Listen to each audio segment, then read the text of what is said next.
పాపముల నిమిత్తమై తన రక్తాన్ని కాచి ఆ రక్తం ద్వారా మనల్ని పరిశుద్ధపరుస్తున్న యేసుక్రీస్తు శ్రేష్టమైన నామముని ఉదయకాల శుభంలో మీకు తెలియజేస్తున్నాను. ఈ యొక్క పరిశుద్ధ వారంలో 3వ దినమైన మంగళవారంన ప్రభువుకి అక్కడ ఉన్నటువంటి పరిసయ్యులకి మధ్య ఉన్నటువంటి ప్రశ్నల విధానాన్ని మనం ధ్యానం చేద్దాం.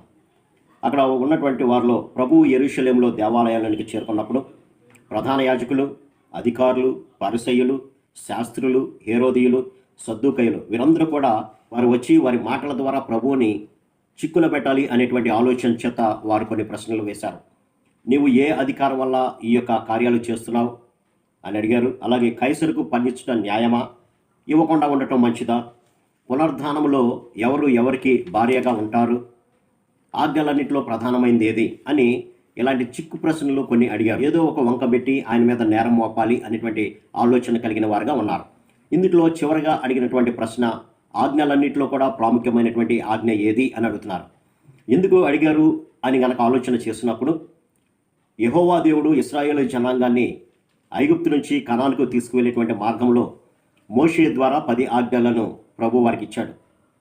అయితే దానిని వారు దృష్టిలో పెట్టుకొని, ఒకవేళ 2వ ఆజ్ఞ ప్రాముఖ్యమైనది అంటే మరి మిగతా ఆజ్ఞలు ఎందుకు కాదు అని అడగడం ద్వారా వారు ప్రభువుని చిక్కుల్లో పెట్టాలనేటువంటి ఆలోచన కలిగి ఉన్నట్టుగా మనం అర్థం చేసుకోవచ్చు. అయితే ఇక్కడ మార్కు సువార్త 12వ అధ్యాయము 28వ వచనంలో వారు అడిగినటువంటి ప్రతి ప్రశ్నకి ప్రభు సమాధానాన్ని చాలా జాగ్రత్తగా వారికి చెప్పారు. ఆ యొక్క సమాధానాల్లో ఏ తప్పు కూడా వారు కనుగొనలేకపోయారు. అది చూచినటువంటి శాస్త్రుల్లో ఒకడు వచ్చి వారు తర్కించుట విని ఆయన వారికి బాగుగా ఉత్తరమిచ్చినని గ్రహించి, ఆజ్ఞలన్నింటిలో ప్రధానమైనదేది అని అడిగారు. అందుకు ప్రభు చెప్పినటువంటి సమాధానము, ప్రధానమైనది ఏదనగా అని, ఓ ఇశ్రాయేలు వినుము, మన దేవుడైన ప్రభువు అద్వితీయ ప్రభువు, నీవు నీ పూర్ణ హృదయముతోనూ, నీ పూర్ణాత్మతోనూ, నీ పూర్ణ వివేకముతోనూ, నీ పూర్ణ బలముతోనూ నీ దేవుడైన ప్రభువుని ప్రేమింపవలెను అనేది ప్రధానమైనటువంటి ఆజ్ఞ. 2వది కూడా ఉంది అని, నిన్ను వలె నీ పొరుగు వారిని నీవు ప్రేమించాలి అని అన్నాడు. అని చెప్పి ప్రభు అంటున్నటువంటి మాట ఏంటంటే, వీటన్నిటికంటే ముఖ్యమైన ఆజ్ఞ మరేదీ లేదు అని అన్నాడు.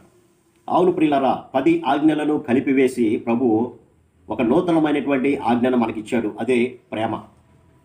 ఆ ప్రేమ లేకపోతే మనం ఈనాడు సజీవ లెక్కలో ఉండేవాళ్ళం కాదు. ఆ యొక్క 10 ఆజ్ఞలు కూడా ప్రేమ మీదే ఆధారపడి ఉంది. అయితే ప్రభు ఆ 10 ఆజ్ఞలన్నింటినీ కూడా కలిపేసి 2 శ్రేష్టమైనటువంటి ఆజ్ఞలుగా వాటిని రూపొందించాడు.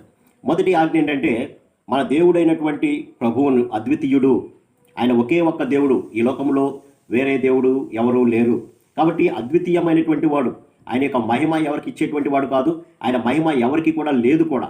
కాబట్టి ఆయన అద్వితీయమైనటువంటి దేవుడు. కాబట్టి అటువంటి దేవుని ఆరాధించేటప్పుడు నీ యొక్క పూర్ణ హృదయంతో ఆరాధించాలి.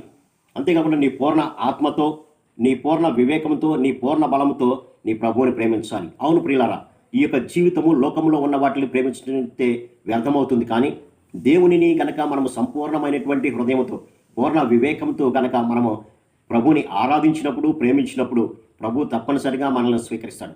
ఆయనను ప్రేమించడం అనగా అర్థం ఏంటంటే, ఆయన ఇచ్చినటువంటి ఆజ్ఞలను మనము పాటించడమే. కాబట్టి ఆయన యొక్క ఆజ్ఞలు భారమైనవి కావు. ఎవరైతే వారి యొక్క జీవితము సమస్తము కూడా సర్వము నా దేవుడే నాకు అని ఆలోచన చేస్తారో అటువంటి వారు వారి యొక్క పూర్ణ హృదయంతో దేవుని ఆరాధిస్తారు, పూర్ణ వివేకంతో దేవుని ప్రేమిస్తారు. కానీ ఇహలోక సంపద మీద వారి యొక్క దృష్టి ఉండదు, వాటిని ప్రేమించరు. ఆనాడు భక్తులందరూ కూడా ప్రభువు కొరకు వారు హతసాక్షులయ్యారు. కారణం ఏంటంటే, ప్రభువుని అమితంగా ప్రేమించారు. ఒకవేళ శరీరంతో ఈ లోకంలో ఉంటే కొద్ది కాలమే ఉంటాం, కానీ అదే సంపూర్తిగా ప్రభువుని మీద ఆధారపడినట్లయితే యుగయుగాలు సజీవులుగా ప్రభువుతో ఉంటాము అనేటువంటి ఆలోచన కలిగిన వారే వారు ఇహలోక సంబంధమైనటువంటి వాటి మీద ఏమాత్రం కూడా ప్రేమ కలిగి లేరు. కాబట్టి మనము కూడా ఆరాధించేటువంటి వారము లేదా ప్రేమించే వారము మన పూర్ణ హృదయంతో, పూర్ణ ఆత్మతో, పూర్ణ వివేకంతో, పూర్ణ బలంతో ప్రభువుని ఆరాధించాలి. ఇక 2వదిగా ప్రభు చెప్పినటువంటి మాట ఏంటంటే, నీవు నిన్ను వలె నీ పొరుగు వారిని ప్రేమించాలి. మొట్టమొదటిగా ప్రభువే మనల్ని ప్రేమించాడు అని వాక్యం సెలవిస్తుంది. కాబట్టి మనల్ని ప్రేమించి ఆయన ఈ లోకానికి వచ్చాడు. ఎంతగా ప్రేమించాడంటే, తన యొక్క చివరి రక్తపు బొట్టు వరకు మన కొరకు దారపోసాడు. ఆయన శరీరంలో ఇక రక్తం అనేది ఏది లేదు. కారణం ఏంటంటే, నీవు నేను నరకానికి వెళ్లకుండా నిత్యమైనటువంటి జీవితం జీవించాలనేటువంటిది దేవుని యొక్క ఆలోచనగా ఉండి ఆయన ఈ లోకానికి వచ్చాడు. కాబట్టి క్రైస్తవ విశ్వాసి యొక్క జీవితంలో ప్రేమ అనేది చాలా ప్రాముఖ్యము. ఆ ప్రేమ తండ్రి వల్ల కలిగినటువంటి ప్రేమ. ఆయన ఎటువంటి ప్రేమ కలిగి ఉన్నాడో ఆయన పోలిక చొప్పున చేయబడినటువంటి మనం కూడా అదే ప్రేమ మనం కలిగి ఉండాలి. కాబట్టి మనకు కూడా దేవుడు ఇచ్చినటువంటి 2 ఆజ్ఞలను మన జీవితంలో అలవర్చుకుందాము. అన్నిటికన్నా ముఖ్యంగా అందరినీ ప్రేమిద్దాం. అట్టి కృపా పరిశుద్ధాత్మ దేవుడు మనందరికీ దయచేయంగా. ఆమేన్. ప్రార్థన. సర్వశక్తుడా, ప్రేమ గల మా తండ్రి, మా జీవితంలోనైనా మీరు చూపినటువంటి ప్రేమను ఇతరులకు కూడా మేము చూపిస్తూ మీ అడుగుజాడలో నడిచే భాగ్యాన్ని మా అందరికీ దయచేయమని యేసు నామమున అడిగి పెట్టుకుంటున్నాం తండ్రి. ఆమేన్. God bless.